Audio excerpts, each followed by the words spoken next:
trouve la clé qui ouvre la porte au maléfice. Mais surtout, ne crois pas que tu as gagné, car l'aventure ne finit jamais. HeroQuest, tu ne seras plus jamais le même.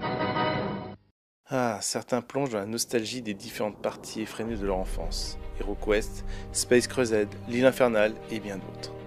Des jeux sortis à la fin des années 90 qui ont marqué autant les esprits que le monde du jeu. Pour ceux qui ne le connaissent pas, ce sont des jeux de société qui s'éloignaient des jeux traditionnels de l'époque, où l'on était à mi-chemin entre le jeu de rôle, jeu de figurines et jeu de plateau. Une tonne de figurines en plastique moulé qui envahissaient le plateau de jeu, des dés pour attaquer ou se défendre face à une horde d'adversaires sortis du monde de l'heroic fantasy. Plongeons-nous dans l'ambiance des parties de l'époque. Voici arrivé avec mes compagnons d'armes dans cet étrange donjon maléfique, où un sorcier terrorise la région avec ses créatures, gobelins et orques. Engagés par le roi, nous voici pour éradiquer cette menace. Je suis un guerrier, enfin plutôt un barbare ressemblant étrangement à Conan, slip en fourrure en prime. Je suis entouré d'un ensorceleur, au grimoire bien garni de sorts, d'un nain avec une grosse hache et habile pour désamorcer les pièges, et d'un elfe qui hésite entre la magie et l'épée. Le donjon n'est pas encore révélé, pour conserver l'aspect exploration. Commençant par un escalier dérobé, nous ouvrons la première porte, donnant sur un long couloir. Le maître de jeu, aimant jouer des dizaines de figurines maléfiques, pose sur le plateau, des portes et autres monstres. Vous ne savez pas ce qui vous attend, mais le maître du jeu possède une carte cachée derrière un paravent où tout est indiqué, du monstre au vilain piège mortel. Vous et vos compagnons lancez les dés pour connaître le nombre de cases que vous pouvez parcourir. Attention, un gobelin se dresse dans le couloir, armé jusqu'aux dents. Les joueurs se battent pour être le premier à montrer tout l'étendue de ses talents. Le barbare avance et donne un coup d'épée long. Il lance ses dés et fait 3 têtes de mort.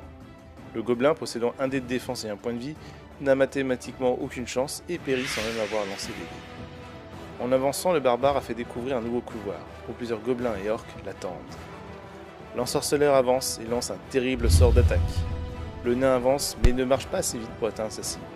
Et l'elfe, puisant dans ses 3 sorts, lance une magie de confusion sur l'une des cibles. Le maître du jeu contre-attaque et fait perdre plusieurs points de vie à nos compagnons. C'est à nouveau à eux de jouer. Ils redoublent d'efforts et lancent leurs plus puissants coups et sorts. La horde est maîtrisée. Les héros s'acclament, mais sans oublier de fouiller pour récupérer des trésors. Ils avancent, fièrement, vers une porte fermée pour rentrer dans une salle. Ouvrant la porte, ils découvrent des guerriers du chaos, en armure et hache bien plus aiguisés que gobelins et orques. Les compagnons d'armes observent leurs feuilles de personnages et points de magie, et voient leurs plus gros sorts inutilisables jusqu'à la fin de la partie.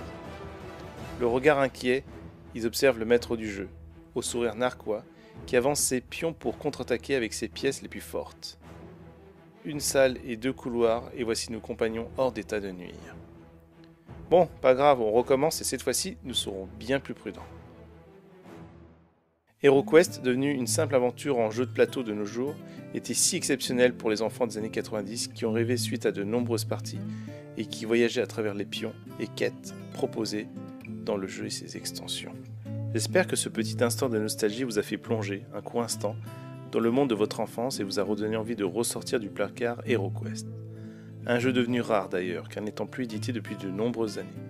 Pour ma part, j'ai conservé un précieux jeu pour ne jamais oublier de garder cette importante part d'enfance. L'imaginaire ne doit jamais cesser de nous propulser au-delà de tout. Je vous dis à bientôt pour la prochaine capsule de la Mal Radio.